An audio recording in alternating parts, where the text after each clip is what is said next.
Hello everyone, and today I'll be reading a multi-character accessory by me. And I may or may not have done this idea in the past, but it was definitely with a different group. And since some guys here I have not done the idea at all for, so I will be doing it right now.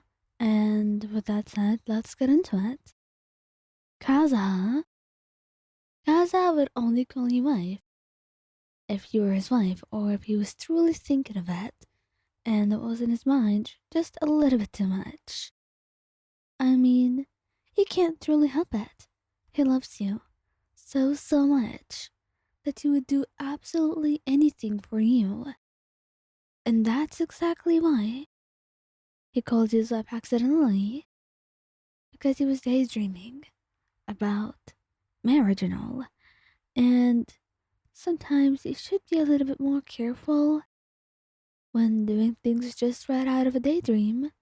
However, he was not. And now you were staring at him, kind of really surprised and shocked by what he had said. And he blushes, looking down and asking you to ignore it. And it wasn't like you could totally erase it from your mind, but you tried to oblige anyway. But later that night, you go over to him, giving him a soft kiss, and telling him that you would gladly be his wife any day he asks. Heizou. Oh, Heizou would say that only because, well, half because he's thinking about it, and half just because he wants to see a reaction. And he ends up calling you a beautiful wife, and you stare at him, blushing brightly. And honestly, any other day, he would laugh at seeing you blush.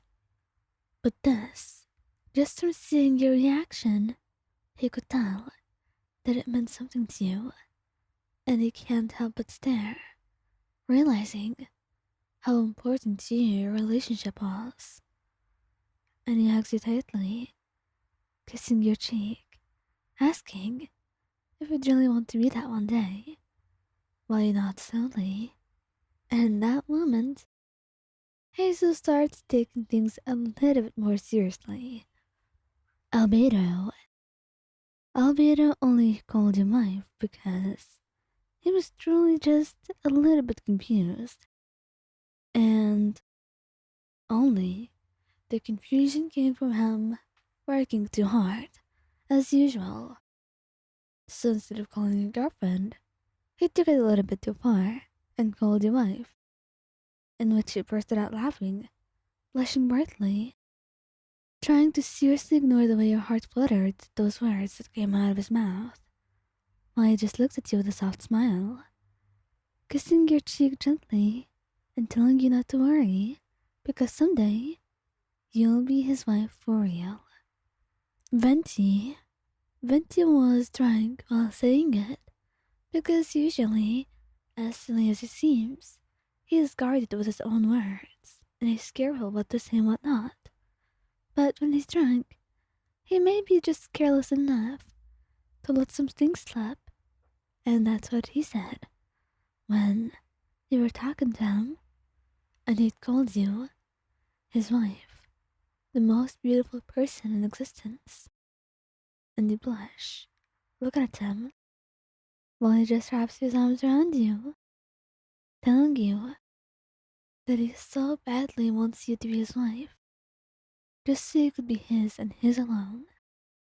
And if he was sober enough, he truly would have asked him to marry you. Because this just was not his own wish alone, but it was yours as well.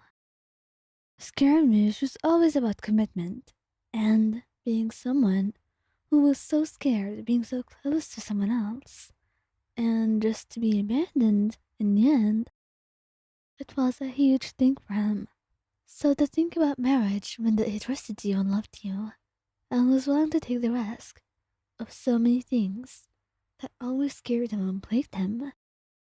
So when he sleepily mumbles about you being his wife, you're just there to stare at him, and you kiss his cheeks, whispering to him, knowing that he's drifting off to sleep, and telling him that you would gladly be his wife any day, and You're just waiting for the right time when he's ready for it too. You're so happy with him, and honestly, you would never dream of being with anyone else. Tighnari. Tighnari said it to tease you, and honestly, he's been thinking about it for a while too. But he never expected you to react so positively to it. So when he said it, and you blushed, staring at him, he just looks at you, telling you that he meant it. And, truly, he does think about you being his wife sometimes. It makes him shy and nervous to say this, but he guesses it's about time that you know anyway. It might not be formally proposing, and you will do it some other day, but this time he wanted to be honest with his own feelings, and he didn't know what to expect, but it was certainly not you going into his arms and kissing him, telling him that you would want to be his wife too, and that you love him so, so much, and you're just so glad that you could get to be his future wife. Xiao? Xiao said it accidentally, and he's been thinking about it. He truly has, and he's seriously considering it. But there was no way that this was the way that you were going to find out about his true feelings. And you just look at him, blushing, asking if he's really considering it. And he doesn't want to lie, so he just shyly nods, looking away from you, not knowing what kind of look you will see on your face. But you wrap your arms around him gently, stroking his hair, and telling him that you had been waiting to hear that from him for the longest time, and that he has no idea just how happy this makes you feel. Child? Child says it because, well, he wants you to blush and all, but he does not expect you to look so happy, to see stars in your own eyes. And it's not like he was joking entirely. He wants to be your husband, and he wants you to be his wife, one part of a whole, like you were always meant to be. So when he sees you so happy like that, he wraps his arms around your waist and kisses you, telling you that if you truly want to be his wife, he will take any chance to make this dream come true any day now, because he wants it more than you could possibly realize.